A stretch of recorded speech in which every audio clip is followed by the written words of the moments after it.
about cars or furniture or jewelry? That's an interesting question. So cars, it really depends. In general, I think you're better off buying something, but you know, with a lot of like electric cars coming out, the technology is advancing so fast that sometimes it is advantageous to rent or to lease. I mean, you know, renting a car, that's not a long-term sustainable option, but leasing a car, well, you know, when the technology might be like vastly improved by the next year model, I think there's definitely an incentive there. When it comes to like jewelry and stuff like that, I think there's something to be said for like renting a piece of jewelry for an evening, you know, for an event of some sort. But there's also, you know, there's a lot of long-lasting value with buying jewelry, especially if it's going to be a piece that really means a lot to you. Then I think there's a total advantage in having that forever. What do you think about delivery by drone? Delivery by drone. Is it a good idea? I think there's potential. Okay, so it's kind of a multifaceted problem, right? Because it takes away jobs from people, right? So someone still has to control the drone, of course, but there can be one person controlling multiple drones. As big, like a refrigerator for people who live in your upstairs. It would be scary for you. If a drone just dropped a refrigerator, yeah, that would be.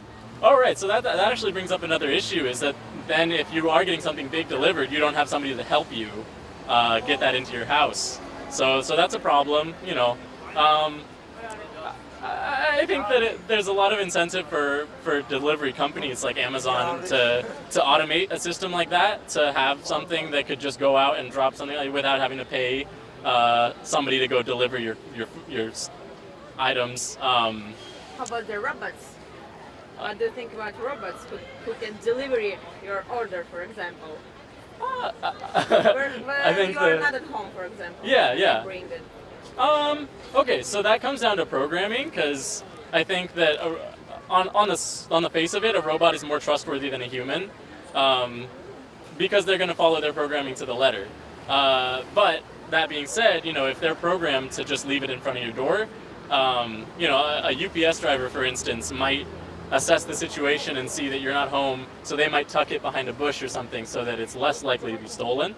And a drone, you know, there's less of a guarantee that there's a guarantee that they won't make an effort to do that, because they won't have that ability to make an effort. But if they're programmed to place it in some place that might be more discreet, then that could work. But yeah, it's like a lot of these things. You know, sometimes you do want to interact with a human. You want to make sure that some person is going to be looking out for your well-being. But that comes with it the fact that not all the people are going to care that much. So robots would at least, I think, provide consistency. But that's something that's to be explored as the technology improves. Yeah. Could you please spell your last name and first name for us, or just your first name? Okay. My first name is Daniel, Daniel.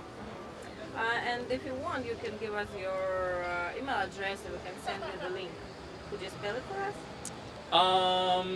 Sure. What is this for? This is for international agency. We are working for international analytic agency. Oh, okay. Yeah. You can give us your email address. Sure. The email address is dwag93@gmail.com.